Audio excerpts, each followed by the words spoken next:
নমস্কার। আপনাদের সকলকে আজকের ফেসবুক লাইভে স্বাগত জানাই। আপনারা যেখান থেকে আমাদের সাথে আজকে যুক্ত হয়েছেন, আশা করি আপনারা সকলে সুস্থ রয়েছেন, ভালো আছেন এবং সুরক্ষিত রয়েছেন।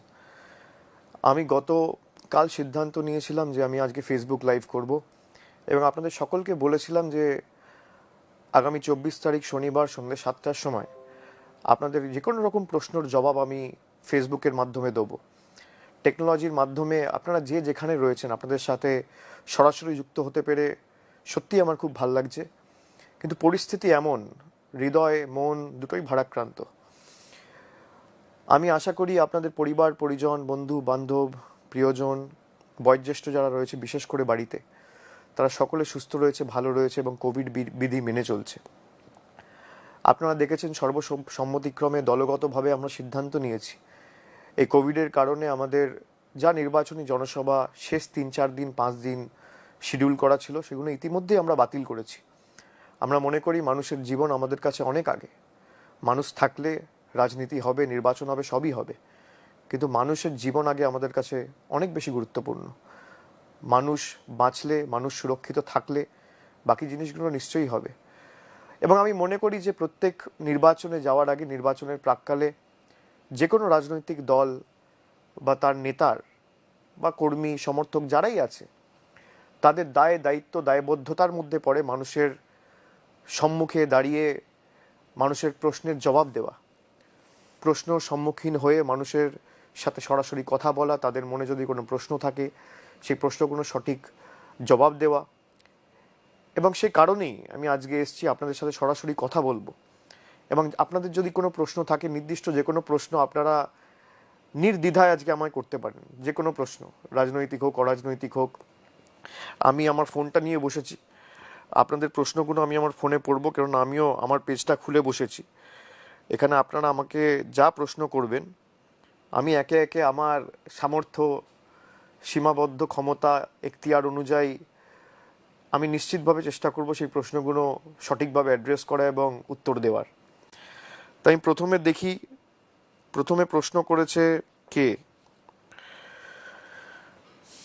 প্রথম প্রশ্ন করেছে, আমি দেখতে পাচ্ছি,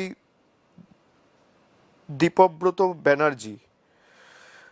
দীপব্রত বলেছে, নরেন্দ্র মোদী, অমিত শাহ এবং আরও অনেক বিজেপি নেতা আপনাকে ক্রমাগত আক্রমণ করছেন। বিভিন্ন ধরনের দুর্নীতির অভিযোগ আপনার বিরুদ্ধে, আপনি কি বলবেন? না দীপব্রত, প্রথম প্রশ্ন তোমার নিচ্ছি। অনেক ধন্যবাদ, আশা করি তুমি ভালো আছো, সুস্থ রয়েছো। এই প্রশ্নের উত্তর আমি একাধিক জায়গায় দিয়েছি। আমি বলেছি যে প্রধানমন্ত্রী এবং দেশের স্বরাষ্ট্রমন্ত্রী যদি আমার বিরুদ্ধে কোনো রকম কোনো অভাব অভিযোগ করে বা রাজনৈতিক বক্তব্যের মধ্যে আমাকে আক্রমণ করে, সেটা আমার কাছে কোনোদিনই অভিশাপ না, সেটা আমার কাছে আশীর্বাদের মতো। দেশের প্রধানমন্ত্রীকে 22 কোটি ভারতের মানুষ ভোট দিয়ে নির্বাচিত করেছে। সে যদি আমাকে এসে আক্রমণ করে বা রাজনৈতিকভাবে আমাকে আক্রমণ করে বা আমার বিরুদ্ধে কোনো অভিযোগ তোলে বা আমাকে কোনো কটু কথা বলে, আমি তাকে গুরুজন হিসেবে মনে করি এবং আমি মনে করি তার অভিযোগ, তার আক্রমণ আমার কাছে আশীর্বাদের মতো। নিশ্চিতভাবে আমি এটাও বারবার বলেছি যে তারা যে অভিযোগগুলো করছে, যদি পাবলিক ডোমেনে মানুষের সামনে নিয়ে আসতে পারে অভিযোগগুলো, আমি বেশি খুশি হব। অভিযোগ করা এক জিনিস আর অভিযোগ প্রমাণ করা আর এক জিনিস।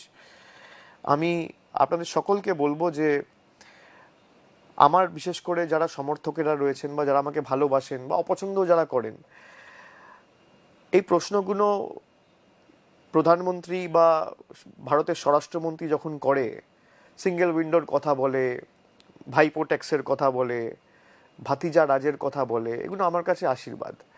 আমি প্রধানমন্ত্রীকে অনুরোধ করব যে ভারতবর্ষের মানুষ আপনাকে ভোট দিয়ে এক বুক আশা আকাঙ্ক্ষা স্বপ্ন নিয়ে নির্বাচিত করেছে। আপনার অনেক গুরুত্বপূর্ণ কাজ রয়েছে।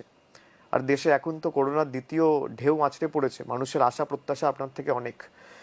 নির্বাচনের পরে মানুষ সুরক্ষিত হওয়ার পর আবার আমাকে আক্রমণ করবেন, আমি মাথা পেতে নেব। কিন্তু এখন দয়া করে মানুষের সেবায় নিজেরা কাজ করুন। মানুষের আশা প্রত্যাশা আপনাদের থেকে প্রচুর।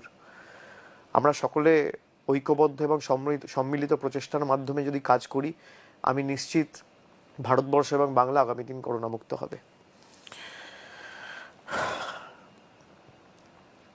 দ্বিতীয় প্রশ্ন করেছে Shailen Bhattacharya. You are often called a poster child of nepotism in Bengal politics. Does coming from Banerjee household hurt your political prospects? Shailen, অনেক ধন্যবাদ এই প্রশ্ন করার জন্য। আশা করি তুমি ভালো আছো এবং তোমার পরিবারের সকলে সুস্থ রয়েছে। না, পরিবারতন্ত্র নিয়ে যারা অভিযোগ করে, আমি বারবার বলেছি যে রাজনৈতিক সত্তা বা পারিবারিক সত্তা দুটো সম্পূর্ণ আলাদা, এবং কারোর যদি নির্দিষ্ট কোনো অভিযোগ থাকে সে করতেই পারে, কিন্তু আমি তো প্রকাশ্যে জনসভায় বলেছি যে আপনারা পরিবারতন্ত্রের বিরুদ্ধে এই কথাগুলো না বলে আপনারা সরাসরি একটা বিল আনুন। সাংসদে যারা রয়েছে, যাদের কাছে সংখ্যাগরিষ্ঠতা রয়েছে যে রাজনৈতিক দলের কাছে, বিজেপির কাছে, তারা যদি একটা বিল আনে যে যে পরিবার থেকে একজন রাজনৈতিক দলে আছে সে পরিবার থেকে অন্য কোনো সদস্য আর রাজনীতিতে আসতে পারবে না। এবং শুধু রাজনীতি বলে না, আমাকে যদি তুমি ব্যক্তিগতভাবে জিজ্ঞেস করো, আমি মনে করি যে কেউ যদি রাজনীতিতে থাকে সেই পরিবার থেকে অন্য কারোর বা কোনো সদস্যের পাবলিক অফিসের কোনো পোস্ট হোল্ড করাই উচিত না। যে কোনো পাবলিক অফিসের পোস্ট, সে এমপি হতে পারে, এমএলএ হতে পারে, কোনো সিভিক বডির চেয়ারম্যান হতে পারে, কোনো রকম স্ট্যাচুটারি বডির চেয়ারম্যান হতে পারে, চেয়ারপারসন হতে পারে, জয়েন্ট সেক্রেটারি হতে পারে, সেক্রেটারি হতে পারে, জেনারেল সেক্রেটারি হতে পারে, ভাইস প্রেসিডেন্ট হতে পারে, যে কোনো পোস্ট। আমার মনে হয় ভারতবর্ষের সংসদে একটা বিল আনা উচিত, যে বিলে স্পষ্টত লেখা থাকবে যে ভারতবর্ষে যারা রাজনীতি করছে, যে সমস্ত সাংসদ বা মন্ত্রীরা, তাদের পরিবার থেকে আর কেউ রাজনীতি করবে না। এই বিল যদি আনে, সংসদে পাস হয়, আগামী দিন আমি আপনাদের দায়িত্ব নিয়ে বলছি, সাংসদ হিসেবে আমি সেই বিলে পক্ষে ভোট দিয়ে আমি রাজনীতি থেকে অব্যাহত নেব। আমি তো বারবার বলেছি যে আমার পরিবার থেকে, আপনারা দেখেছেন, আপনারা অভিযোগটা করেন কেন, মমতা বন্দ্যোপাধ্যায় রয়েছে আর আমি রয়েছি, এক পরিবার থেকে দুজন। আমি নিশ্চিতভাবে মনে করি যে আপনাদের অভিযোগগুলো সঠিক, এবং আপনাদের অভিযোগে মান্যতা দিয়েই আমি বলছি যে ভারতবর্ষের প্রধানমন্ত্রী মুখে কথা না বলে যদি কাজের মাধ্যমে করে দেখায়, আমি বেশি খুশি হব।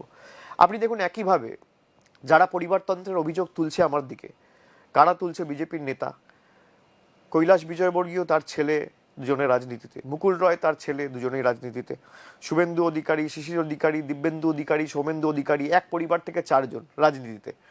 তারপর পঙ্কজ সিং, রাজনাথ সিং, বাবা এবং ছেলে দুজনেই রাজনীতিতে। এরকম ভুরি ভুরি উদাহরণ রয়েছে। আমি আপনাদের অনুরোধ করব যে কাজে করে দেখাতে হবে, খালি কথা দিলে হবে না। Preach what you practice. আমাদের এটা করে দেখাতে হবে, এবং সংসদে আপনারা বিল আনুন। আপনারা বিল এনে সংসদে এটা চর্চার বিষয় হোক, সব রাজনৈতিক দল কথা বলুক, এবং তারপর ভোটাভুটি হোক। ভোটাভুটি হওয়ার পর আমি বলছি আপনাদের দায়িত্ব নিয়ে যে তৃণমূল কংগ্রেসের প্রত্যেকটা সাংসদ, কে দেবে কে না দেবে আমি জানি না, আমি তো এর পক্ষে ভোট দেবো। এরকম একটা বিল রাজনৈতিকভাবে আমার মনে হয় দেশকে অনেক এগিয়ে দেবে। সুতরাং এটা কথা না বলে এটা কাজে করা উচিত। পরের প্রশ্ন করেছে সুব্রত বিশ্বাস। Why should people vote for TMC in this upcoming elections? খুব ভালো প্রশ্ন সুব্রত, অনেক ধন্যবাদ। তুমি যথাযথ প্রশ্ন করেছো যে তৃণমূল কংগ্রেসকে এই নির্বাচনে বাংলার মানুষ কেন ভোট দেবে। আমিও যদি তোমার জায়গায় থাকতাম, এবং যে কোনো একজন অ্যাভারেজ ভোটারের মনের মধ্যে এই প্রশ্ন হওয়াই স্বাভাবিক যে তৃণমূল কংগ্রেস, বিজেপি, সিপিএম, কংগ্রেস, নির্দল, সংযুক্ত মোর্চা, এত রাজনৈতিক দল, এত ক্যান্ডিডেট, কাকে ভোট দেওয়া উচিত, কাকে আমরা ভোট দিয়ে নির্বাচিত করব। আমি প্রথমেই আপনাদেরকে বলি যে সুব্রত এই প্রশ্নটা করেছে, আমি জবাবটা সকলের জন্য দিচ্ছি, যে আপনারা কানে শুনে নয়, চোখে দেখে ভোট দেবেন। তৃণমূল কংগ্রেসকে কেন ভোট দেবেন, তার কারণ মমতা বন্দ্যোপাধ্যায় যে প্রতিশ্রুতিগুলো দিয়েছিল সেগুলো অক্ষরে অক্ষরে পালন করেছে, বাস্তবায়িত করেছে। মমতা বন্দ্যোপাধ্যায় কথা দিয়ে কথা রেখেছে। মমতা বন্দ্যোপাধ্যায় আজকে আমাদের রাজ্যে যে কথাগুলো দিয়েছিল, উন্নয়ন, রাস্তাঘাট, পরিষেবা, বিনা পয়সায় রেশন, বিনা পয়সায় স্বাস্থ্য, বিনা পয়সায় চিকিৎসা, বিনা পয়সায় খাদ্য, বিনা পয়সায় শিক্ষা, এগুলো খালি প্রতিশ্রুতি হিসেবে আর থাকেনি, এগুলো অক্ষরে অক্ষরে আমাদের রাজ্যে বাস্তবায়িত হয়েছে। আজকে আপনারা বলুন তো, খাদ্যসাথী, কোন রাজ্যে খাদ্যসাথী বিনা পয়সায় দেওয়া হয়? বিনা পয়সায় স্বাস্থ্য, আপনি যেখানে যাচ্ছেন স্বাস্থ্যসাথী কার্ড নিয়ে 5 লক্ষ টাকার চিকিৎসা আপনি পাচ্ছেন। স্বাস্থ্যসাথী কার্ড বিনামূল্যে মমতা বন্দ্যোপাধ্যায় সরকার করে দিয়েছে। রাস্তাঘাট, আপনি একবার চোখ বন্ধ করে নিজের বিবেককে জিজ্ঞেস করুন যে 10 বছর আগে আমাদের পশ্চিমবাংলা কি ছিল আর 10 বছর পরে আমাদের পশ্চিমবাংলা কি হয়েছে। অন্যদিকে এক রাজনৈতিক দল আপনাদের বলেছিল 2 কোটি বেকারের চাকরি হবে বছরে 7 বছর ক্ষমতায়, তাহলে 14 কোটি বেকারের চাকরি হওয়া উচিত।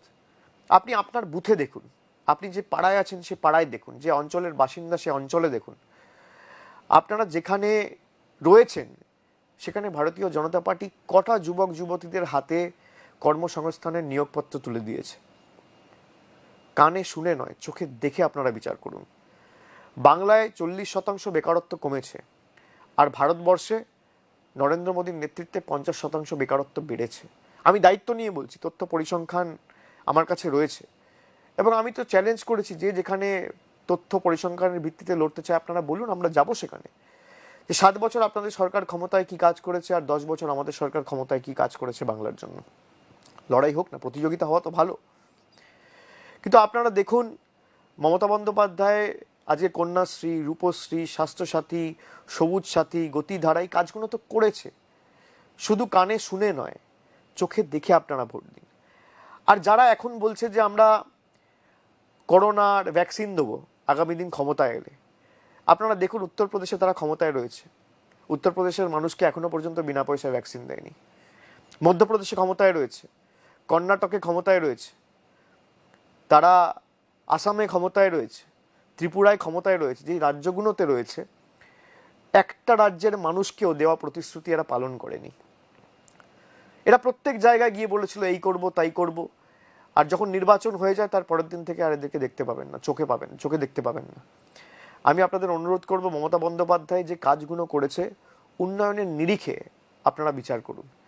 যে বাংলায় আগামী দিন আপনার পরিবারের ছোট্ট ছেলে বা মেয়ে, তারা আগামী দিন কন্যাশ্রী বা সবুজ সাথী করে সাইকেল যাবে, না উগ্র ধর্মের ভেদাভেদে নিজেদেরকে লিপ্ত করে জল্লাদের উল্লাস মঞ্চে আমাদের বাংলাকে পরিণত করবে। একদিকে জল্লাদের উল্লাস মঞ্চ, সমাজ বিরোধীদের পুণ্যভূমি, আর একদিকে সমাজ বিরোধীদের মুক্তাঞ্চল, আর একদিকে উন্নয়নের পুণ্যভূমি। আপনি বাংলাকে কি হিসেবে দেখতে চান? এই মাটিকে আগামী দিন আপনি শান্তির মাটি হিসেবে প্রতিষ্ঠা করতে চান, না ধর্মের ভেদাভেদ করে যারা বিভিন্ন রাজ্যগুলোকে, আজকে দেখুন উত্তরপ্রদেশের কি অবস্থা, গুজরাটের কি অবস্থা, জীবিত মানুষ হাসপাতালে যাচ্ছে বেড নেই, আর মৃত মানুষ শ্মশানে যাচ্ছে পোড়ানোর জায়গা নেই। কি অবস্থা হয়েছে রাজ্যগুলোর। গুজরাট বানাতে চাইছে পশ্চিমবাংলাকে, বলছে সোনার বাংলা। সোনার গুজরাটের উদাহরণ দেখুন, কি অবস্থা। 7 কোটি লোক বসবাস করে আর 18,000 বেড, আর আমাদের বাংলায় 10 কোটি মানুষ আর বেডের সংখ্যা প্রায় 1 লক্ষ। এটাই তো পার্থক্য। তার কারণ মমতা বন্দ্যোপাধ্যায় 10 বছর বাংলায় ধর্মের নামে রাজনীতি করেনি। যেখানে বিজেপি ধর্মের নামে রাজনীতি করে নিজেদেরকে ক্ষমতায় এবং ক্ষমতার লালসায় লিপ্ত করে রাজ্যগুলোকে পিছিয়ে দিয়েছে, আমাদের নেত্রী মমতা বন্দ্যোপাধ্যায় সেখানে পরিকাঠামোগত উন্নয়ন, স্কুল, কলেজ, বিশ্ববিদ্যালয়, শিক্ষা প্রতিষ্ঠান করে আমাদের রাজ্যকে এগিয়ে দিয়েছে। এটাই তো পার্থক্য। আমি তাই আপনাকে অনুরোধ করব যে দিদি যা বলেছে, কথা দিয়ে কথা রেখেছে, এবং আগামী দিন দিদি কথা দিয়েছে যুবক যুবতীদের জন্য স্টুডেন্ট ক্রেডিট কার্ড হবে, দুয়ারে দুয়ারে রেশন, কাউকে আর লাইন দিয়ে রেশন নিতে হবে না, আমরা রেশন বাড়িতে পৌঁছে দেবো। দিদি কথা দিয়েছে ন্যূনতম মাসিক আয় বলে আমরা একটা প্রকল্প শুরু করব, যেখানে বাংলার 1,60,00,000 গৃহকর্তীদের হাতে মমতা বন্দ্যোপাধ্যায় সরকার মাসে মাসে 500 টাকা, বছরে 6,000 টাকা, এবং আপনি যদি SC ST পরিবারের সদস্য হন, তপশিলি জাতি বা উপজাতি, দিদি বলেছে আপনাদের মাসে মাসে 1,000, বছরে 12,000 টাকা সরাসরি সরকার পৌঁছে দেবে, কারোর কাছে হাত পাততে হবে না। দিদি বলেছে কৃষক বন্ধু করে আমরা যেখানে এখন 5,000 টাকা একর পিছু দিই, আগামী দিন একর পিছু 10,000 টাকা দেবো, কারোর কাছে আপনাদের হাত পাততে হবে না। মমতা বন্দ্যোপাধ্যায় যতদিন আছে বাংলার মানুষকে কেউ ভাতে বা পাতে মারতে পারবে না। দিদি কথা দিলে কথা রাখে। আর অন্যরা কথা দিলে নির্বাচনের পর আর দেখা যায় না। তাই দেখুন ত্রিপুরার কি অবস্থা হয়েছে, উত্তরপ্রদেশে কি অবস্থা হয়েছে, সারা ভারতবর্ষ যেখানে ভারতীয় জনতা পার্টি ক্ষমতায়, আপনি দেখুন কি পরিস্থিতি। আপনি দেখুন মধ্যপ্রদেশ, গুজরাট, আসাম, উত্তরপ্রদেশ, শ্মশানে জায়গা নেই, এবং কিভাবে আজকে অক্সিজেনের অভাবে মানুষকে রাস্তায় রাস্তায় পাগলের মতো দিশেহারা হয়ে ঘুরতে হচ্ছে। এটা লজ্জার আমাদের কাছে। তাই আগামী দিন যাতে আমাদের বাংলায় এই পরিস্থিতি না হয়, তাই আমাদের দিদিকে আগামী দিন বাংলার তৃতীয়বার মুখ্যমন্ত্রী করে বাংলার সার্বিক অগ্রগতির জন্য আমাদের সকলকে সৈনিক হিসেবে এগিয়ে আসতে হবে এই মাটির স্বার্থে। পরের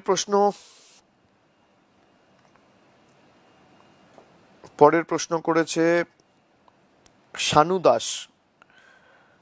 ষষ্ঠ পর্বের পর তৃণমূল কংগ্রেসের বিষয়ে আপনার মূল্যায়ন কি? 6টি দফার নির্বাচনের শেষে কটি আসন তৃণমূল কংগ্রেস জিতবে? আমি অ্যাস্ট্রোলজার বা গণৎকার তো নই, আমি বলতে পারবো না কত আসন জিতবে। 6 দফায় ভোট ইতিমধ্যে হয়েছে। তবে আমি দায়িত্ব নিয়ে আপনাদের বলতে পারি যে আর 2টো দফার ভোট বাকি আছে। এতদিন অপেক্ষা করলেন, আর 7টা দিন। 2 তারিখ তো ভোট বাক্স খুলবে, ফল মানুষের সামনে আসবে। তবে আমি প্রথম দিন যা বলেছি আমি আজও তাই বলছি, 2/3 বেশি আসন নিয়ে মমতা বন্দ্যোপাধ্যায় তৃতীয়বার বাংলার মুখ্যমন্ত্রী হতে চলেছে। এ নিয়ে কোনো সংশয় বা দ্বিমত নেই।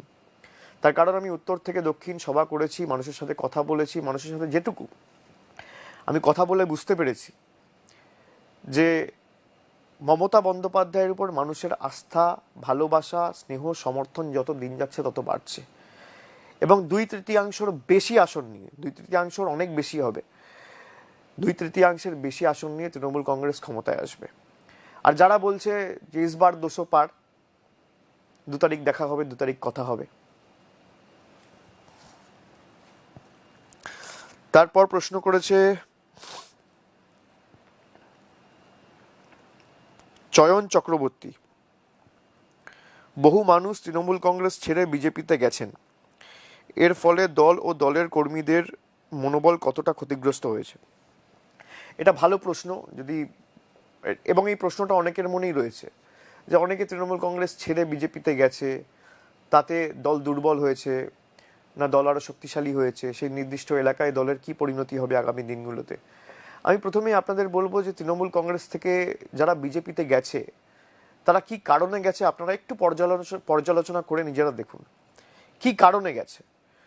অনেকে টিকিট পায়নি তাই গেছে, অনেকে জানে যে দল আমাদের টিকিট দেবে না সেই জন্য গেছে, অনেকের মাথায় একটা করে দুর্নীতির কেস ঝুলছে, সারদা, নারদা, রোজ ভ্যালি, একাধিক ইডি সিবিআইয়ের কেস।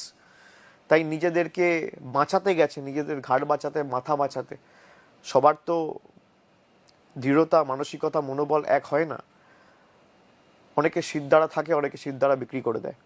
তাই যারা গেছে নিজেদের স্বার্থ চরিতার্থ করতে গেছে, এবং নির্দিষ্ট এলাকায় তাদের কি পরিণতি হয় আপনারা 2 তারিখ দেখতে পাবেন। তবে আপনারা ইতিমধ্যেই দেখেছেন যে যারা বিভিন্ন অভাব অভিযোগ তুলছে যে তৃণমূল কংগ্রেসে সম্মান পায়নি, তৃণমূল কংগ্রেসে কাজ করার সুযোগ হয়নি, আপনি দেখুন যারা প্রথম দিন থেকে দল করে, যাদের মাথায়, যাদের ভাবমূর্তি ভালো, যাদের মাথায় কোনো সিবিআই কেস নেই, ইডি নেই, যাদের টাকা বাঁচানোর জন্য সিবিআই, ইডি, অমিত শাহর শরণাপন্ন হতে হবে না, তারা কিন্তু তৃণমূল কংগ্রেসেই রয়েছে। ভালো মানুষ যারা, মমতা বন্দ্যোপাধ্যায় প্রথম দিনের সৈনিক আমি যদি বলি সুব্রত বক্সী, পার্থ চট্টোপাধ্যায়, শোভনদেব চট্টোপাধ্যায়, সুব্রত মুখার্জি, সুদীপ বন্দ্যোপাধ্যায়, সৌগত রায়, ডেরেক ওব্রায়েন, ফিরহাদ হাকিম, অরূপ বিশ্বাস, এরকম ভুরি ভুরি নাম। তারা তো কেউ দল ছাড়েনি। দল ছেড়ে গেছে কারা? মুকুল রায়, শুভেন্দু অধিকারী, শোভন চ্যাটার্জি, এদের মাথায় একটা করে সিবিআই, একটা করে ইডি কেস ঝুলছে। এবং যখনই তারা বিজেপিতে যায় তারা একদম ধোয়া তুলসী পাতা। তৃণমূল কংগ্রেসে থাকলে এদের বিরুদ্ধে অভিযোগ, আর বিজেপিতে গেলে এরা ভালো। ওই যে আমি প্রত্যেকটা রাজনৈতিক জনসভায় বলি, কর্মী সভায় বলি, তুমি করলে চমৎকার আর আমি করলে বলৎকার। তো এই তো পরিণতি, মানুষকে বোকা বানাচ্ছে। এবং এতে আমি মনে করি যে দলের কর্মীরাই দলের সম্পদ, মমতা বন্দ্যোপাধ্যায়ের ভাবমূর্তি দলের সম্পদ। কোনো নেতার জন্য কেউ নির্বাচন জেতে না। দলের কর্মীরা যদি ঐক্যবদ্ধ হয়ে মাটিতে দাঁতে দাঁত চেপে লড়াই না করে, নিজেদের জীবন বিপন্ন করে, ঘাম রক্ত ঝরিয়ে, সমস্ত বাধা বিপত্তি প্রতিকূলতার বিরুদ্ধে দাঁড়িয়ে, রুখে দিয়ে, ষড়যন্ত্র কুৎসা রুখে দিয়ে তারা যদি কাজ না করে, কোনো দলকে কেউ নির্বাচনে জেতাতে পারে না। নেতার ছবি থাকে, নেত্রীর ভাবমূর্তি থাকে, সবই ঠিক আছে, নাম থাকে, কিন্তু তার সাথে কর্মীদের পরিশ্রম, মানসিকতা, কাজ করার লড়াইয়ের দৃঢ়তা, এই জিনিসগুলো অত্যন্ত গুরুত্বপূর্ণ। এবং তৃণমূল কংগ্রেসের যে নেতার এই দল ছেড়ে সে দলে গেছে, আপনি দেখুন কোনো কর্মীরা কিন্তু যায়নি। তার কারণ কর্মীরা মানুষের সেবায় নিজেদেরকে সারা বছর আত্মনিয়োগ করে রাখে। কোভিড হোক, লকডাউন হোক, করোনা হোক, এই যে আমরা বাংলার যুবশক্তি করেছিলাম, আপনারা দেখুন নিজের জীবন বিপন্ন করে আমাদের সৈনিকেরা 10 লক্ষ মানুষ আমাদের সাথে যুক্ত হয়েছে 3-4 মাসের সময়। এবং নিজেদের এলাকা, নিজেদের প্রতিবেশী, নিজেদের পাড়া, নিজেদের অঞ্চলকে কোভিড মুক্ত করার জন্য এরা নিজেদের জীবন বিপন্ন করে ঝাঁপিয়েছে। তাই আমি মনে করি যারা মানুষের পাশে সারা দিন থাকে, 24 ঘন্টা থাকে, দিবারাত্রি থাকে, 365 দিন থাকে, কে এলো আর কে গেল, মানুষের সেবা যিনি করেছেন, ওই বলে না, যে ছেলে বা যে ছাত্র 365 দিন পড়াশুনো করে তাকে পরীক্ষার দূরা তাকে ভাবতে হয় না। আমরা তো সারা বছর মানুষের পাশে থাকি, তাই আগামী দিন মানুষের উপরই ছেড়ে দিয়েছি, মানুষই বিচার করুক।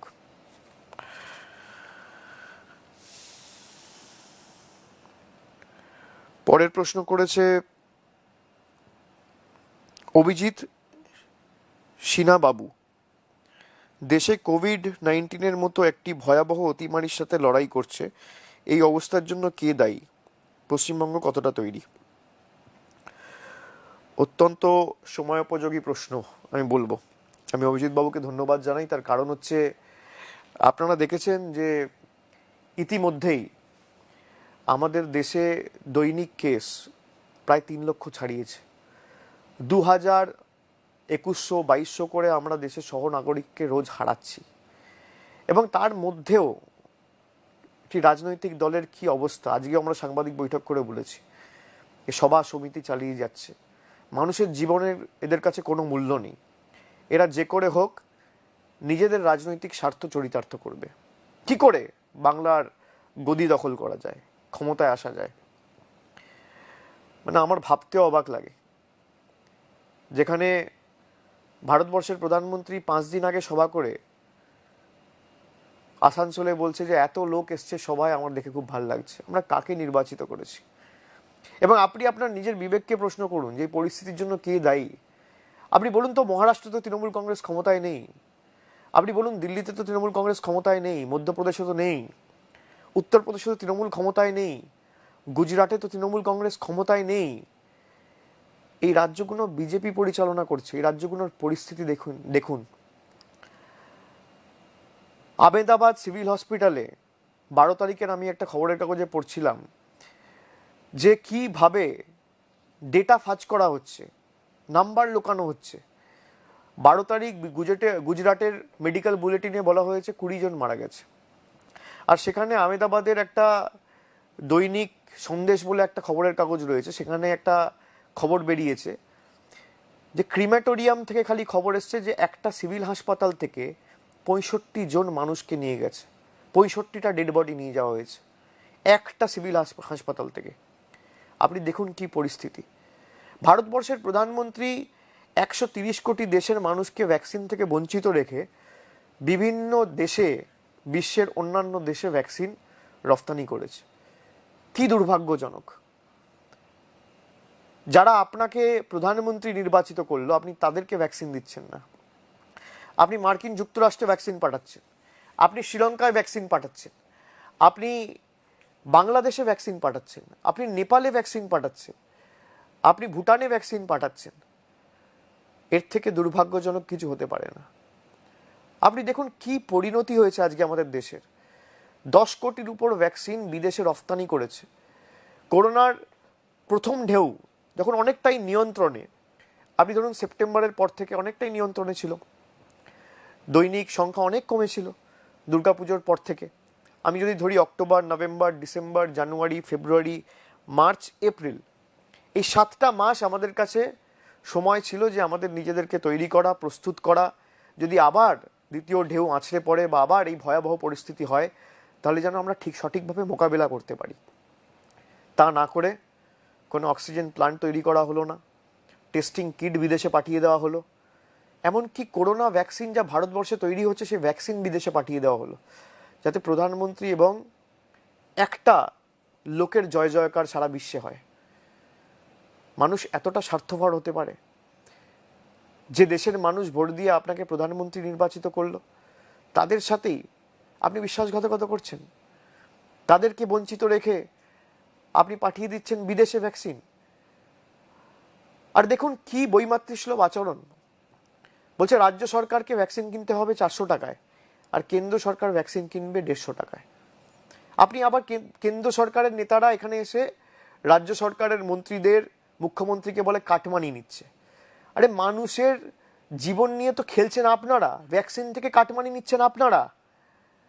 আপনি 150 টাকায় প্রকিওর করে কেন 400 টাকায়, কেন 150 টাকায় আপনারা স্টেটকে দিতে পারছেন না? কেন 400 টাকা দিয়ে স্টেট কিনবে? বাংলার মানুষ মানুষ না? মহারাষ্ট্রের মানুষ মানুষ না? আপনি বলছেন আমাদের পরিচয় আমরা ভারতীয়, আমি নিশ্চয়ই একমত আপনাদের সাথে, আমরা ভারতীয়, কিন্তু এই কারণে আমরা আপনাদের বহিরাগত বলি। মানুষের ফিলিংস কোনোদিন আপনারা বুঝতে পারবেন না। আপনি কেন্দ্রে রয়েছেন বলে আপনি 150 টাকায় ভ্যাকসিন কিনবেন, আর যারা রাজ্যে রয়েছে, রাজ্য সরকারও তো মানুষের ভোটে নির্বাচিত। আপনাকে 22 কোটি মানুষ ভোট দিয়ে নির্বাচিত করেছে, মমতা বন্দ্যোপাধ্যায়কে 2.5 কোটি মানুষ ভোট দিয়ে নির্বাচিত করেছে।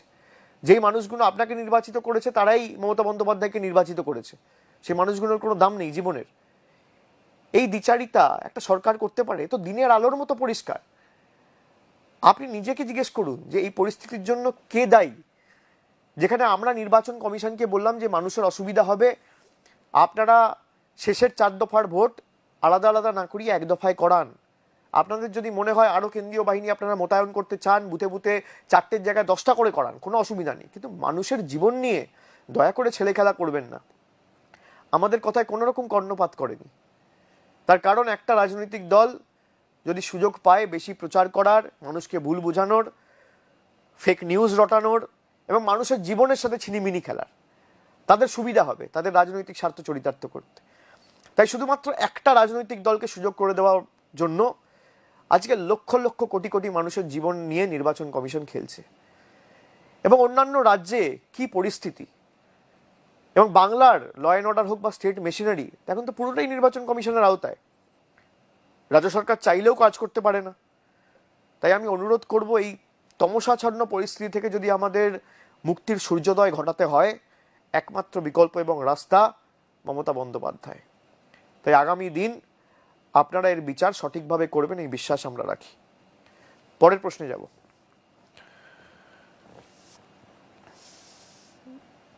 পরের প্রশ্ন করেছে, news reports show how country is running out of oxygen, what is the status of oxygen availability in West Bengal? প্রশ্ন করেছে শুভদীপ দাস। অত্যন্ত ভালো প্রশ্ন। আপনারা জানেন যে আমি যেটা বলছিলাম একটু আগে, যে 7 মাস আমরা সময় পেয়েছিলাম। এই 7টা মাস যদি আমরা নিজেদেরকে প্রস্তুত করতে পারতাম বা তৈরি করতে পারতাম, তাহলে কিন্তু আজকে আমাদের এই পরিণতি বা পরিস্থিতির সম্মুখীন হতে হতো না। আপনারা জানেন 4 দিন আগে একটা ভারতের সর্বভারতীয় সংবাদ মাধ্যম একটা খবর করেছে যে 2020 সালের এপ্রিল মাস থেকে শুরু করে 2021 সালের জানুয়ারি মাস 9,000 মেট্রিক টন, আমি আবার বলছি 900 নয়, 90 নয়, 9,000 মেট্রিক টন অক্সিজেন বিদেশে এক্সপোর্ট করেছে কেন্দ্রের সরকার। কোন রাজ্য কত অক্সিজেন পাবে এর অ্যালোকেশন করে কেন্দ্র সরকার, রাজ্য সরকার করে না। It is a centre subject, it is a central subject. আপনারা বুঝুন, এই যে সেলের ইন্ডাস্ট্রিয়াল অক্সিজেন যে প্রোডাকশন, সেলকে বলা হয়েছে যে আপনারা যত অক্সিজেন প্রডিউস করছেন এখন উত্তরপ্রদেশের দিকে ডাইভার্ট করুন। কালকে মুখ্যমন্ত্রী সাংবাদিক বৈঠক করে বলেছে বাংলা থেকে অক্সিজেন নিয়ে গিয়ে অন্য রাজ্যে দেওয়া হচ্ছে, বাংলার কাছে পর্যাপ্ত পরিমাণের অক্সিজেন রয়েছে। কিন্তু আপনি দেখুন যে কি পরিস্থিতি তৈরি করেছে ভারতবর্ষের, যেখানে আজকে ভারতবর্ষে অক্সিজেনের শর্টফল, অভাব, সেখানে খালি 7 মাসে 9,000 মেট্রিক টন অক্সিজেন, আমি আবার বলছি 9,000 মেট্রিক টন অক্সিজেন বিদেশে রফতানি করে পাঠিয়েছে কেন্দ্রের সরকার। আপনি জানেন 2020 ফাইন্যান্সিয়াল ইয়ারে কত অক্সিজেন রপ্তানি করা হয়েছিল, এক্সপোর্ট করা হয়েছিল? 4,500 মেট্রিক টন। তার ডবল, তার দ্বিগুণ অক্সিজেন শুধুমাত্র 7 মাসে, যেখানে ভারতবর্ষের কেন্দ্র সরকার জানতো যে দ্বিতীয়বার যদি করোনায় আক্রান্ত হয় বা সংক্রমণ ছড়ায় বা বাড়ে, আমাদের দেশে আমাদের সামলাতে লেজে গোবরে হতে হবে। সেই পরিস্থিতির কথা মাথায় রেখেও তারা পুরো অক্সিজেনটা বিদেশে রপ্তানি করেছিল। এর দায় কার? এবং সেই জন্য আজকে শর্টফল হচ্ছে। আজকে আপনারা নিশ্চিত দেখছেন খবরে, সংবাদ পত্রিকায়, সংবাদ মাধ্যমে, খবরের চ্যানেলে, যে কোনো হসপিটালে বলছে 20 মিনিট অক্সিজেন বেঁচে আছে, কোথাও বলছে 1 ঘন্টা অক্সিজেন বেঁচে আছে, কোথাও বলছে আধ ঘন্টা অক্সিজেন রয়েছে, কোথাও বলছে 2 ঘন্টা অক্সিজেন রয়েছে। এক একটা ক্রিটিক্যাল রুগীর মিনিটে 40 থেকে 50 লিটার অক্সিজেন লাগে। এবং এর ব্যর্থতা কার? এর ব্যর্থতা সম্পূর্ণভাবে কেন্দ্র সরকারের। আপনি দেখুন 2020 সালের জুলাই মাসে যখন করোনা চলছে, তখন কেন্দ্র সরকার ঘোষণা করছে যে আমি নতুন সংসদ ভবন বানাবো 20,000 কোটি টাকা খরচা করে। এই মানুষের করের টাকা, আমার আপনার টাকা, 20,000 কোটি টাকা খরচা করে সংসদ ভবন বানাচ্ছে। 3,000 কোটি টাকা খরচা করে গুজরাটে মূর্তি বানাচ্ছে। 8,500 কোটি টাকা খরচা করে প্রধানমন্ত্রী বিমান কিনছে। আপনি জানেন এই টাকাগুলো যদি অপব্যবহার এইভাবে না করতো তাহলে কটা অক্সিজেন প্লান্ট হতো? 20,000 কোটি টাকায় কমপক্ষে আমি আপনাদের বলছি 15,000 অক্সিজেন প্লান্ট হতো। 8,000 কোটি টাকায় কমপক্ষে 6,000 অক্সিজেন প্লান্ট হতো। আপনি ভাবুন কিভাবে পয়সাগুলো নষ্ট করেছে, মানুষের করের টাকা। 8,500 কোটি টাকার বিমান প্রধানমন্ত্রীর সুরক্ষার জন্য বিদেশ থেকে কিনে আনা হয়েছে 3 মাস আগে। এই টাকাটা যদি মানুষের টিকাকরণে আমরা ব্যবহার করতাম। আত্মনির্ভর ভারতের কথা বলছে 10 লাখ কোটি টাকার প্যাকেজ দিয়েছে। 10 লাখ কোটি টাকা, সারা ভারতবর্ষে যদি 130 কোটি মানুষকে ভ্যাকসিন দেয় তাহলে 40,000 কোটি টাকা খরচা হয় না। 130 কোটি মানুষকে যদি ভ্যাকসিন দেয় কেন্দ্র সরকার তাহলেও 40,000 কোটি টাকা খরচা হয় না। আর বলছে আত্মনির্ভর ভারতের জন্য, সাধারণ মানুষের জন্য আমরা 10 লক্ষ কোটি টাকার প্যাকেজ করেছি। আমি তথ্য পরিসংখ্যান সামনে রেখে বলছি, আপনারা জুমলা কাকে দিচ্ছেন? মানুষের জীবন আপনাদের কাছে আগে হওয়া উচিত। সংসদ ভবন, আমি তো একজন সাংসদ, আমার তো কোনো আপত্তি নেই পুরনো সংসদ ভবনে বসতে, কি অসুবিধা আছে? আগে সংসদ ভবনের পরিকাঠামোগত উন্নয়ন দরকার না মানুষের জীবন বেশি গুরুত্বপূর্ণ? আপনার 8,500 কোটি টাকা বিমানে ঘোরা বেশি গুরুত্বপূর্ণ না মানুষের বেঁচে থাকা বেশি গুরুত্বপূর্ণ? একটা 3,000 কোটি টাকা গুজরাটের মাটিতে মূর্তি করা বেশি গুরুত্বপূর্ণ না সর্দার বল্লভভাই প্যাটেলে যদি একটা অক্সিজেন প্ল্যান্ট খুলতেন বা হাসপাতাল খুলতেন তাহলে মানুষের বেশি উপকার হতো? এই টাকাগুলো কিভাবে নয়ছয় করেছে, অপচয় করেছে। এবং করোনায় আজকে ন্যূনতম এদের কোনো হুঁশ নেই এখনো। কিভাবে রাজনৈতিক র্যালি করে, রাজনীতি করে মানুষকে আরও মৃত্যুমুখে ঠেলে দেওয়া যায় সেই নিয়ে এখনো দিল্লির নেতারা ব্যস্ত, এখনো আপ ডাউন করে যাচ্ছে। এর বিচার মানুষকে করতে হবে। Bengal will have to stand to protect the soul of India. আমি সবাইকে অনুরোধ করব যে মহামতি গোখলে বলেছিল what Bengal thinks today India thinks tomorrow. আমাদের এটাই আগামী দিন প্রমাণ করতে হবে। সারা ভারতের ভবিষ্যৎ বাংলার উপর নির্ভর করছে এবং চোখে আঙ্গুল দিয়ে আমাদের আজ দেখিয়ে দিচ্ছে যে মধ্যপ্রদেশ, উত্তরপ্রদেশ, গুজরাট, ত্রিপুরা, যেখানে ভারতীয় জনতা পার্টি ক্ষমতায়, রাজ্যগুলোর কি পরিস্থিতি, কি পরিণতি হয়েছে। পরের প্রশ্ন,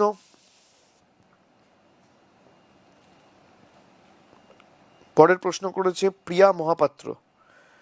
do you think TMC is emerging as the main opposition in national politics with Congress gradually losing its plot? আমি প্রিয়াকে ধন্যবাদ জানাই এবং আশা করি তোমরা ভালো আছো, সুরক্ষিত আছো, বাড়ির সবাই ভালো রয়েছে। যেমন আমি আগে বলেছি যে one day is too long in politics. নিশ্চিতভাবে আমাদের এখন পুরো ফোকাসটাই হচ্ছে মানুষের পাশে থাকা। এবং মমতা বন্দ্যোপাধ্যায় কোভিড নিয়ে সাংবাদিক বৈঠক করছে, আলাদা টাস্ক ফোর্স তৈরি করেছে। নির্বাচন হবে, আগামী দিন রাজনৈতিক পথ এবং রাজনৈতিক কি রাস্তা অবলম্বন করা যায় সে তো মানুষ ঠিক করবে।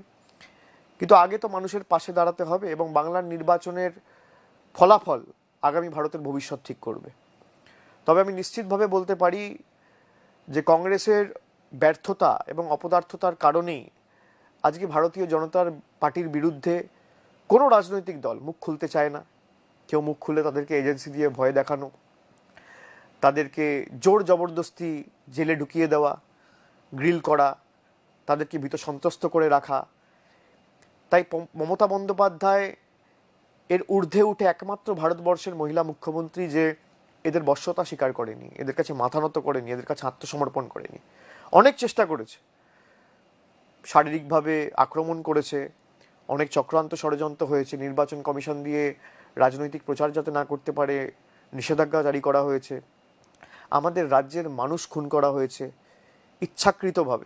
ইচ্ছাকৃতভাবে যাতে বাংলার মানুষের রক্ত দিয়ে বাংলা দখল করা যায়, এতটা নিচে একটা রাজনৈতিক দল নেমেছে।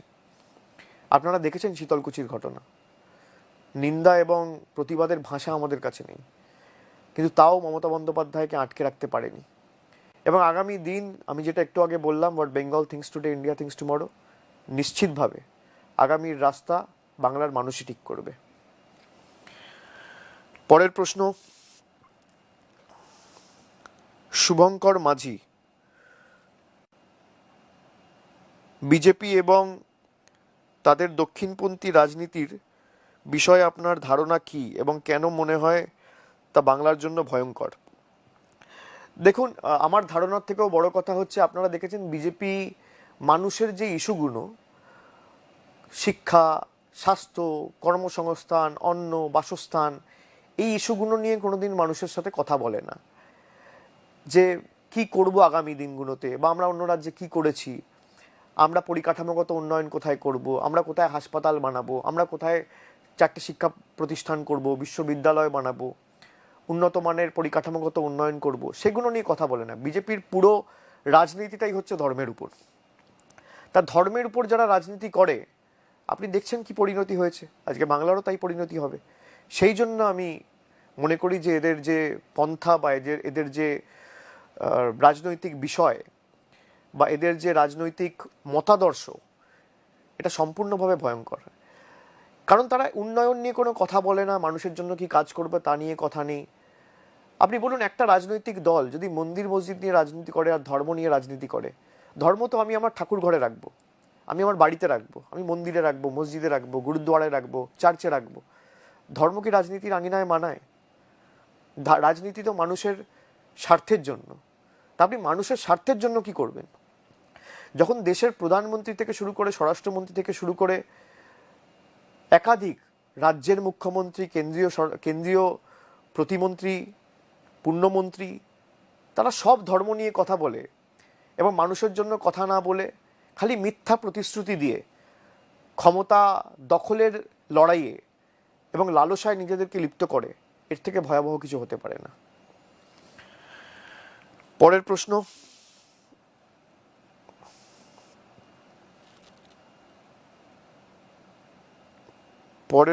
করেছে রেমো। বিজেপি দুর্নীতি নিয়ে আপনাকে আক্রমণ করছে, কয়লা খনি এবং গরু পাচার নিয়ে আপনার কি প্রতিক্রিয়া? আপনার কাছে মাসিক অনেক টাকা যায়, এটাও তারা দাবি করছে। আমি রেমোকে ধন্যবাদ জানাই এই প্রশ্নটা করার জন্য। আমি প্রথমেই বলি যে বিজেপি অনেক সময় অনেক কিছু দাবি করছে এবং সেই দাবিগুলোর একটাও জনসমক্ষে এনে মানুষের কাছে কোনো প্রমাণ তুলে ধরতে পারছে না, এটাই দুঃখের। আমি তো বিজেপিকে বারবার অনুরোধ করেছি যে কেন্দ্রীয় তদন্তকারী সংস্থা আপনাদের, ইডি আপনার, সিবিআই আপনার, ইনকাম ট্যাক্স আপনারা মানুষের সামনে কেন তুলে ধরছেন না? আমি যদি কোনো কিছুতে দুর্নীতিতে যুক্ত থাকি, আপনারা এক হাতে প্রমাণ দিন, আমার পিছনে ইডি সিবিআই লাগাতে হবে না। আমি তো বলেছি ফাঁসির মঞ্চ করুন, আমি সেখানে গিয়ে মৃত্যুবরণ করব। তার কারণ, আমি এই কারণে বলছি যে আমি যদি দুর্নীতিতে থাকি, একটা দৃষ্টান্ত স্থাপন করুন সারা ভারতবর্ষে যে এই লোকটা দুর্নীতি করেছিল বলে এর পরিণতি এই হয়েছে, যাতে আগামী 200 বছর কোনো রাজনৈতিক দলের কোনো সদস্য বা নির্বাচিত জনপ্রতিনিধি দুর্নীতি করার আগে 100 বার ভাবে। কখনো বলছে আমার স্ত্রীকে তারা এয়ারপোর্টে ধরেছে সোনা নিয়ে, তা এয়ারপোর্টে তো 1000 সিসিটিভি ক্যামেরা রয়েছে, তারা কেন পাবলিকলি ফুটেজ, সিসিটিভি ক্যামেরার ফুটেজ পাবলিশ করতে পারছে না? কখনো বলছে মাসে কোটি কোটি টাকা আমার কাছে যেত। আচ্ছা আপনারা বলুন তো, মাসে বলছে 2017, 16, 18, 19, প্রথমে বলেছে লাস্ট 2 বছর শুভেন্দু অধিকারী সাংবাদিক বৈঠক করে, অমিত মালভিয়া এটা সাংবাদিক বৈঠক করে বলেছে অভিষেক বন্দ্যোপাধ্যায়ের কাছে কোটি কোটি টাকা যেত।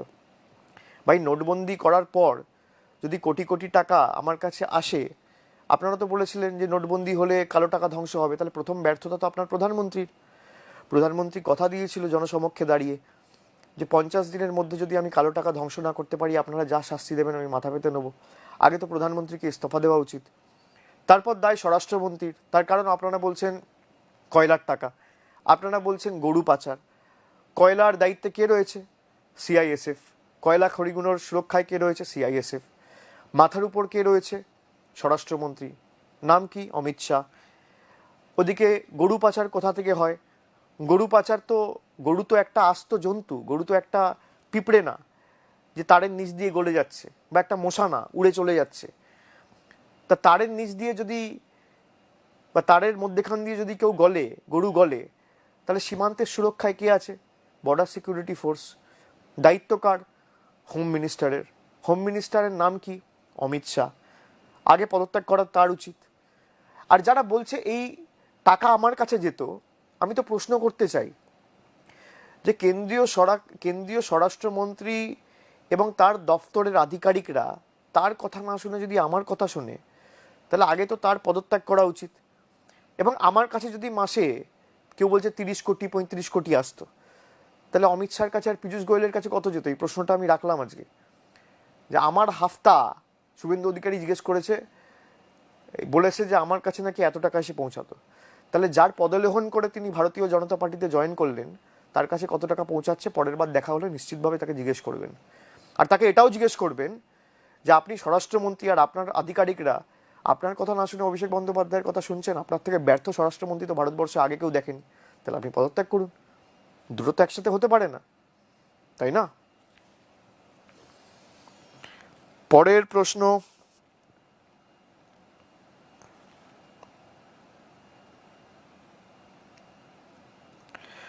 আপনার দল শুভেন্দু অধিকারীকে মীর জাফর তকমা দিয়েছে, বেশ কিছুদিন হয়ে গেল তিনি বিজেপিতে চলে গিয়েছেন, আপনার কি প্রতিক্রিয়া? দেখুন, তকমা আমার দল দেয়নি, তকমা বাংলার মানুষ দিয়েছে। আপনারা নিশ্চিতভাবে দেখেছেন শুভেন্দু অধিকারী নিজে মুখে স্বীকার করেছে যে আমি 2014 সাল থেকে বিজেপির সাথে যোগাযোগে ছিলেন। তো মীর জাফর বলবে না তো কি বলবে? আপনি দলের ছত্রছায়ায় বড় হয়েছেন, মমতা বন্দ্যোপাধ্যায়ের ছত্রছায়ায় বড় হয়েছেন, মমতা বন্দ্যোপাধ্যায় আপনাকে ভরসা করে একাধিক জায়গায় কাজ করার সুযোগ দিয়েছে, তারপর আপনি দলের সাথে বিশ্বাসঘাতকতা করে আপনি নিজে মুখে স্বীকার করছেন যে 2016 সাল থেকে আমি ভারতীয় জনতা পার্টির সাথে যোগাযোগে। তা আপনি 2014 সাল থেকে ভারতীয় জনতা পার্টির সাথে যোগাযোগে মানে 2014 সালেও আপনি তাদের হয়ে, তাদের তল্পিবাহক হয়ে কাজ করার চেষ্টা করেছিলেন, পারেননি। 16তে পড়েছিলেন, পারেননি। 19-এ এবার অনেকটা সাহায্য করেছিলেন। মানুষের কাছে তো সেটা দিনের আলোর মতো পরিষ্কার।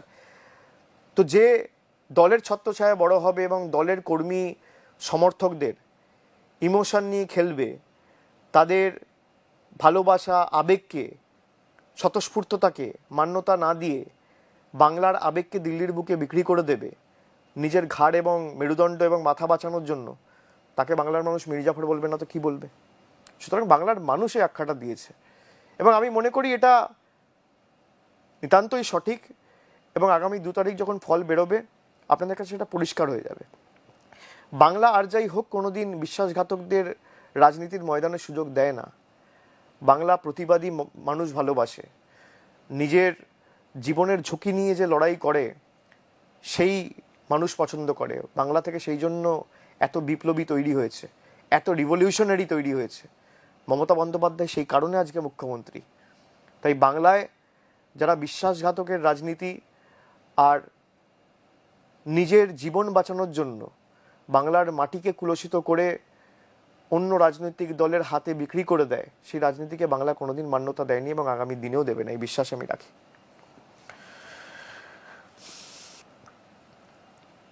পরের প্রশ্ন করছে তন্ময় ঢালি, প্রশান্ত কিশোর এবং আইপ্যাক আপনাদের সাথে কাজ করছে, এই নিয়ে আপনার প্রতিক্রিয়া কি? না, আমি প্রথমেই বলবো যে তন্ময়কে, প্রশান্ত কিশোর আমাদের সাথে এবং আইপ্যাক 2 বছর ধরে আমাদের সাথে যুক্ত হয়েছে, আপনারা জানেন, এবং তারা তাদের মতো করে কাজ করছে। দলের যে কোনো নীতি বা দলের যে কোনো সিদ্ধান্ত, দলের একটা নীতি নির্ধারণ কমিটি রয়েছে, সেই কমিটি থেকে ঠিক হয়। মমতা বন্দ্যোপাধ্যায়ের নেতৃত্বে সেই কমিটি মিটিংয়ে বসে এবং কথা বলে, এবং সেইখান থেকে সিদ্ধান্তগুলো হয়, সেখান থেকেই কাজগুলো হয়, সেখান থেকে দল ঠিক করে আগামী দিনে কিভাবে দল কাজ করবে। প্রশান্ত কিশোর এবং আইপ্যাক তারা তাদের মতো কাজ করছে, গ্রাউন্ডে কাজ করে পার্টির কাছে তাদের যা রেকমেন্ডেশন রয়েছে বা পার্টির কাছে যে সংবাদগুলো তাদের পৌঁছানো দরকার বা খবরগুলো পৌঁছানো দরকার, সেগুলো তারা সঠিক সময় পার্টির কাছে পৌঁছে দিচ্ছে। পার্টির পাশে ঠিকমতো দাঁড়িয়ে কোন সময় কার ভূমিকা কি, একটা নিশ্চিতভাবে তাদের একটা নেটওয়ার্ক কাজ করছে, এবং পার্টি সেগুলো, সেই ইনপুটগুলো কনসিডার করে কোথায় কি করণীয় সেটা নীতি নির্ধারণ কমিটির নেতৃত্বে, মমতা বন্দ্যোপাধ্যায়ের নেতৃত্বে সেই সিদ্ধান্তগুলো পার্টি নেয়। তার মানে এই নয় যে কোনো নির্দিষ্ট ব্যক্তি বা কোনো নির্দিষ্ট সংস্থা দলকে ওভারটেক করে নিয়েছে বা দল চালাচ্ছে। দল দলের মতো চলছে, দলের নেত্রী মমতা বন্দ্যোপাধ্যায় দল পরিচালনা করে নীতি নির্ধারণ কমিটির নেতৃত্বে, এবং সেই কমিটি 7 জনের কমিটি রয়েছে, 21 জনের একটা কমিটি রয়েছে। সেই কমিটি মিটিংয়ের, সুব্রত বক্সির নেতৃত্বে যখন মিটিং হয়, সেখানে আলোচনা করে বিভিন্ন বিষয় নিয়ে আগামী দিন কি রণকৌশল হবে এবং কিভাবে কাজ করবে, দলের আগামীর পথ কিভাবে হবে, সেটা ঠিক হয়।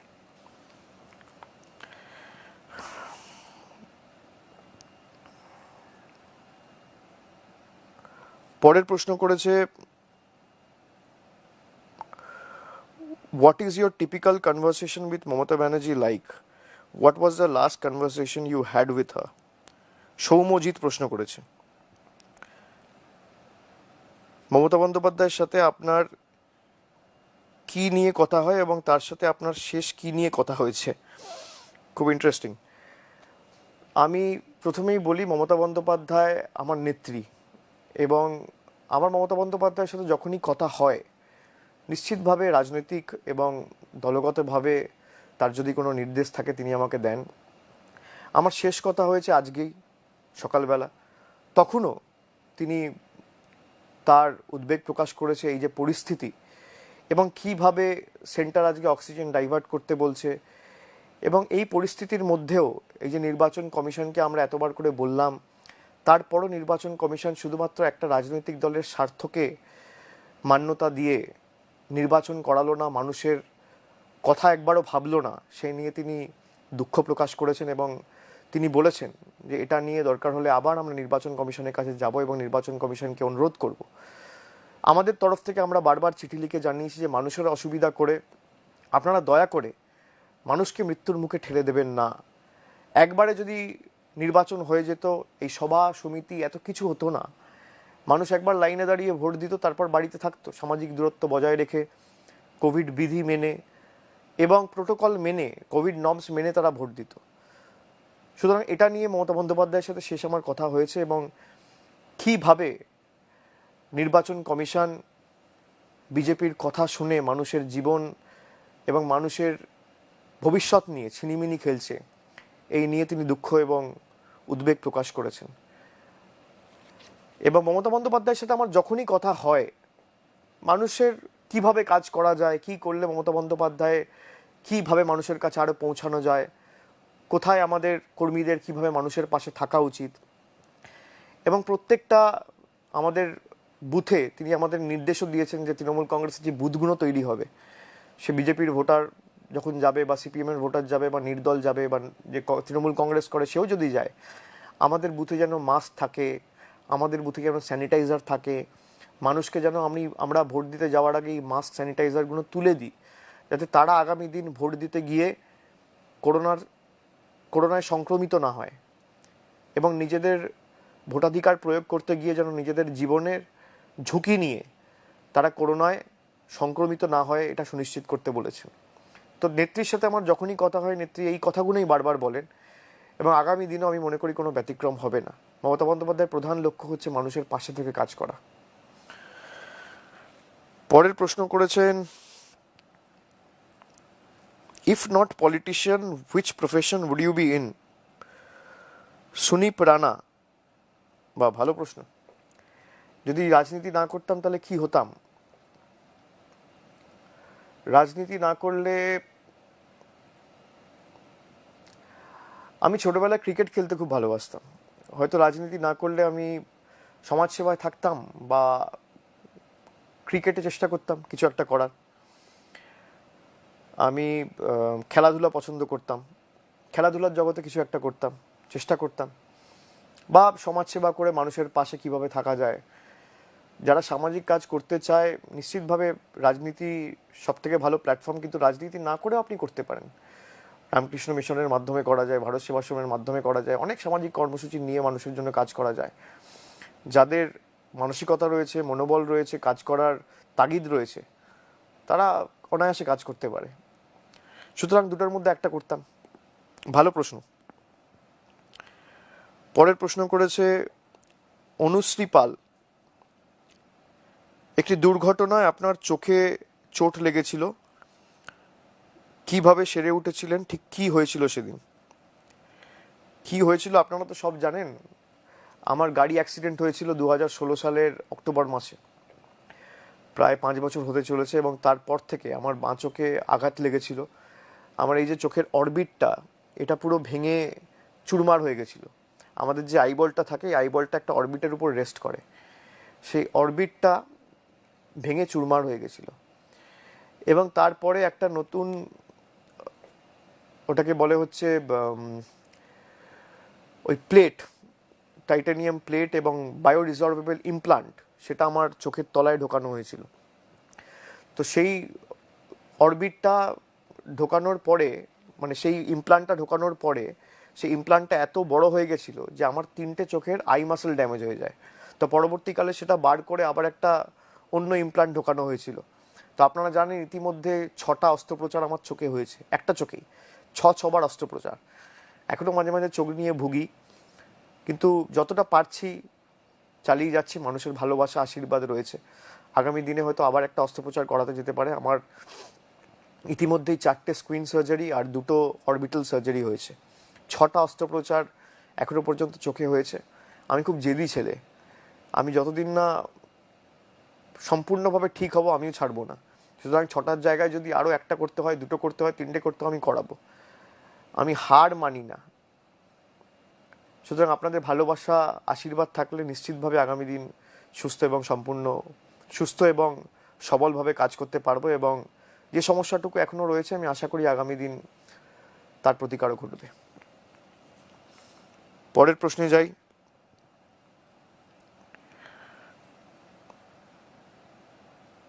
শুভেন্দু, দিলীপ ঘোষ, মিঠুনের মতো বিজেপি নেতারা কোভিড নিষেধাজ্ঞা না মেনে এবং উপেক্ষা করে রাজনৈতিক সভায় মানুষদের ডেকে এনে তাদের জীবন বিপন্ন করছেন। এই নিয়ে আপনার কি মতামত? অনুশ্রী পাল প্রশ্ন করেছে। না, আমি তো প্রথমেই আপনাদের বললাম যে আপনাদের কাছে পরিষ্কার। আপনারা দেখুন, মমতা বন্দ্যোপাধ্যায় একদম টুইট করে সঙ্গে সঙ্গে বলে দিয়েছে, আমরা চাই, শুনুন, এই যে 500 লোকের মিটিং হচ্ছে এটাও না হোক। আমি তো নিজে টুইট করে বলেছি যে 500 লোকের জায়গায় যদি 600 লোক হয়, ইলেকশন কমিশন তো গিয়ে গুনছে না যে 499টা লোক হয়েছে না 501টা লোক হয়েছে। আপনি কি গিয়ে গুনছেন? ইলেকশন কমিশনে কোনো লোক গিয়ে গুনছে না। কেউ হেলিকপ্টার নিয়ে নামছে, তাকে দেখার জন্য 2000-4000 লোক জমে যাচ্ছে। ওখানে যদি একটা লোকের সংক্রমণ থাকে, 500 লোকের মধ্যে ছড়িয়ে যাবে। দায় কার? এই পার্টিগুলোর, এই নেতাগুলোর এবং ইলেকশন কমিশনের। মানুষকে মৃত্যুর মুখে ঠেলে দিয়ে মানুষের জীবন বিপন্ন করে এরা রাজনৈতিক সভা সমিতি চালিয়ে যাচ্ছে। আমি আপনাদের অনুরোধ করব যে আগামী দিন আপনি চিনুন এদের। আপনারা দেখুন, ভোট দিতে যাবেন সেদিনকে ঠিক করবেন যে একদিকে মমতা বন্দ্যোপাধ্যায় মানুষের কথা চিন্তা করে সমস্ত রাজনৈতিক সভা সমিতি কর্মসূচি বাতিল করে দিয়েছে। আমি নিজে আমার সব সমিতি কর্মসূচি বাতিল করে দিয়েছি। আমি পারতাম না 500টা করে মিটিং করতে? আমি পারতাম না ভার্চুয়াল মিটিং করে পৌঁছাতে, সব জায়গায় 500টা করে স্ক্রিন রেখে করতে? কিন্তু আমি জানি সেটা হয় না। আপনি কি করে গুনবেন যে 499টা লোক রয়েছে, 480টা রয়েছে না 500টা রয়েছে না 510টা রয়েছে? 500র নামে 5000 লোক হয়ে যায়। এটা কোনোদিন সম্ভব নয়। আমি নির্বাচন কমিশনকে অনুরোধ করব যে আপনাদের যদি এখনো ন্যূনতম মনুষ্যত্ব বা মানবতা থাকে, আপনারা এই 500 লোকের মিটিংও ইমিডিয়েট ক্যান্সেল করুন। আপনারা সুযোগ করে দিয়েছেন ভারতীয় জনতা পার্টিকে মিটিং করার জন্য, আপনারা সুযোগ করে দিয়েছেন অন্যান্য রাজনৈতিক দলকে মিটিং করার জন্য। কেন মানুষের জীবন বিপন্ন করে রাজনীতি হবে? এর বিহিত হওয়া দরকার। সভা সমিতি সব বাতিল করুন। আপনারা ভোট এক দফায় করবেন না, আপনারা সভা চালিয়ে যাবেন, সমিতি চালিয়ে যাবেন। বাংলার মানুষ মনে রাখবে এবং এর জবাব আগামী দিন ঠিক পাবেন। আমি এটুকুই বলবো, মানুষের উপর ছেড়ে দিন, মানুষ বোকা নয়, মানুষের উপর ছেড়ে দিন, মানুষ আগামী দিন জবাব দেবে। তারা দেখুক না যে যেখানে দৈনিক 3 লক্ষ করে কেস হচ্ছে, 2000 করে লোক মারা যাচ্ছে, যেখানে বাংলায় 12,000 কেস হয়েছে, সেখানে এখনো ইভেন কি আজও মিটিং করেছে। আজকে 2 দিন আগে নির্বাচন কমিশন নিষেধাজ্ঞা জারি করার পরও আজকে প্রায় 10,000 লোক নিয়ে বৈষ্ণবনগরে মিটিং করেছে এবং তা সাংবাদিক বৈঠক করে আমরা প্রকাশ্যে এনেছি। বিজেপির রাজ্য সভাপতি মিটিং করছে। এরা নাকি সোনার বাংলা করবে। এই হচ্ছে তাদের সোনার বাংলার নমুনা। হয় গুলি করে জোর জবরদস্তি বাঙালি খুন করে মারো, আর নইলে করোনা ছড়িয়ে দিয়ে মানুষকে মৃত্যুর মুখে ঠেলে দাও। এই হচ্ছে তাদের সোনার বাংলার মডেল। তা আগামী দিন আপনারা জবাব দেবেন, এই বিশ্বাস আমি রাখি। পরের প্রশ্ন করেছে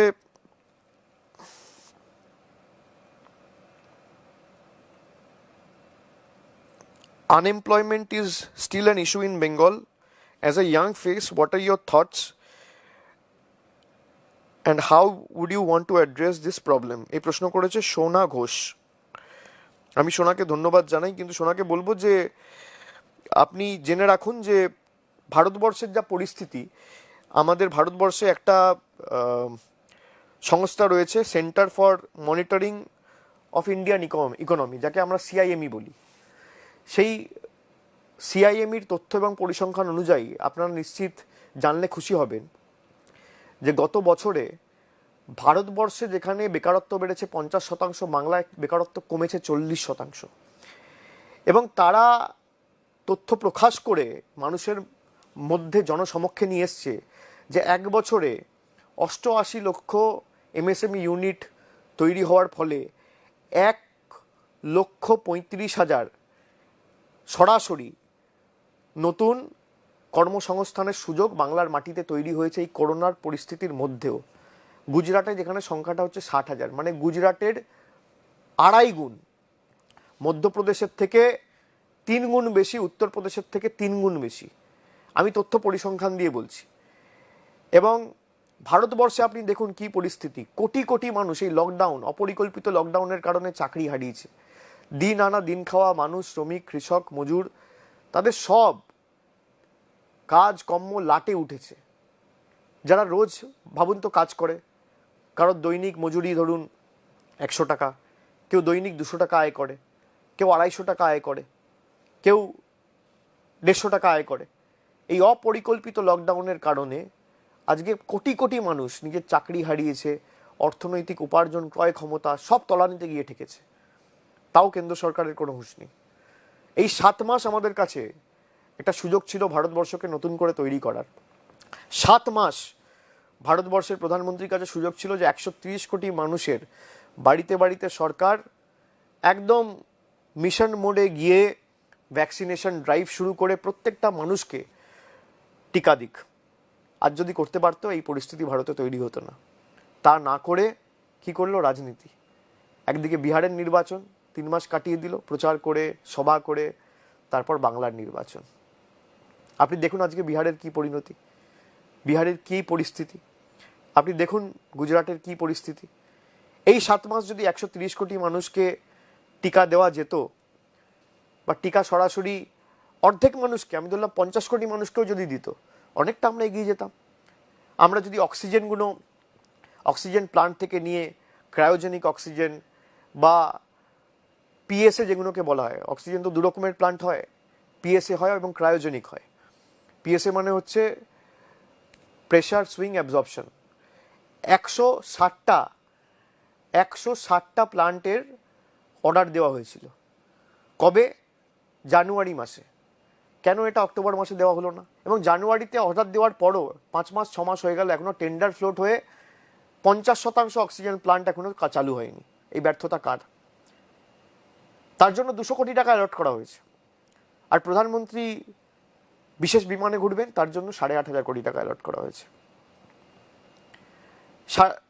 সারা ভারতবর্ষের মানুষকে যদি আমি টিকাকরণ করাই, সবাইকে যদি আমি টিকা দিই, তাহলে 40,000 কোটি টাকা খরচা। তা না করে 20,000 কোটি টাকা খরচা করে, 10,000 কোটি টাকা খরচা করে আমি একদিকে সাংসদ ভবন বানাচ্ছি আর একদিকে নিজের প্রচার করছি। এই মানুষ মেনে নেবে না। এই 7 মাস আমরা কিভাবে রাজনীতির নোংরা খেলায় নেমে কোথাও এজেন্সি ব্যবহার করেছে, কোথাও মানুষের জীবন নিয়ে খেলা করেছে, কোথাও কেনা বেচা করেছে, কোথাও দল ভাঙিয়ে নেতা কিনেছে, এমএলএ কিনেছে, সরকার তৈরি করেছে, কোথাও সরকার ফেলেছে।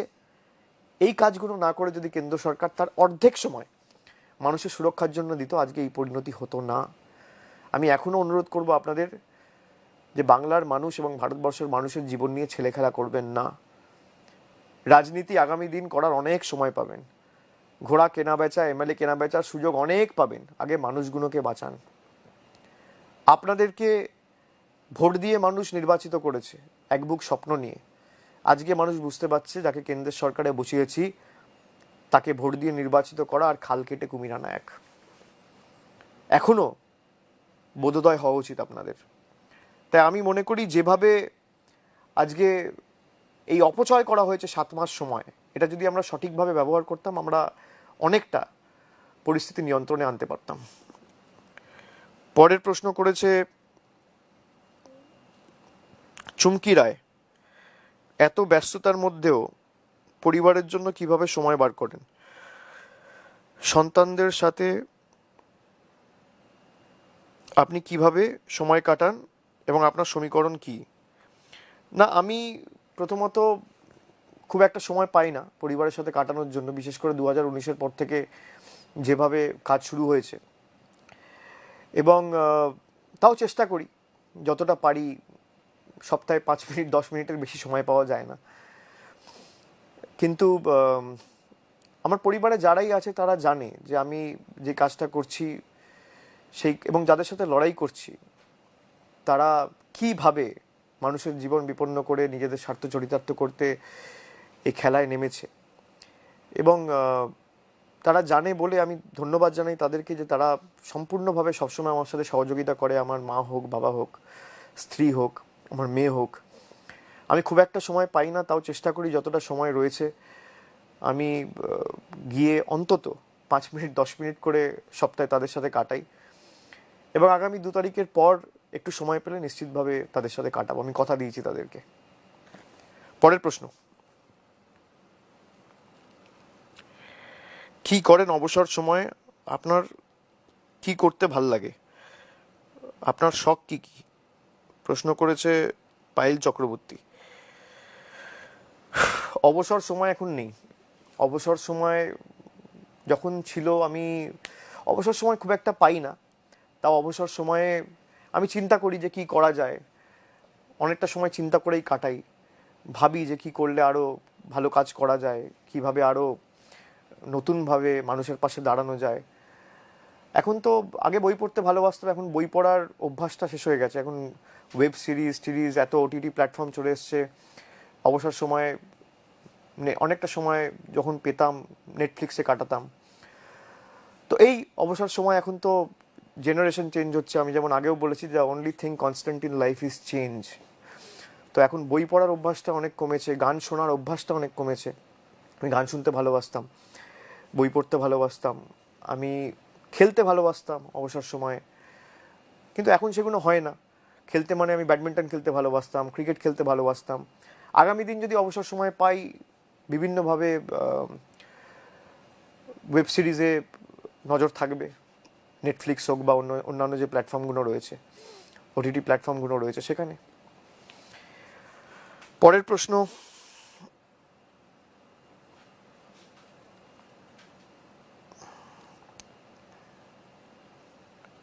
আচ্ছা, আমি দেখতে পাচ্ছি আপনাদের কোভিড রিলেটেড অনেক কথা আপনারা জানাচ্ছেন, কোভিড রিলেটেড অনেক সমস্যার কথা আপনারা জানাচ্ছেন।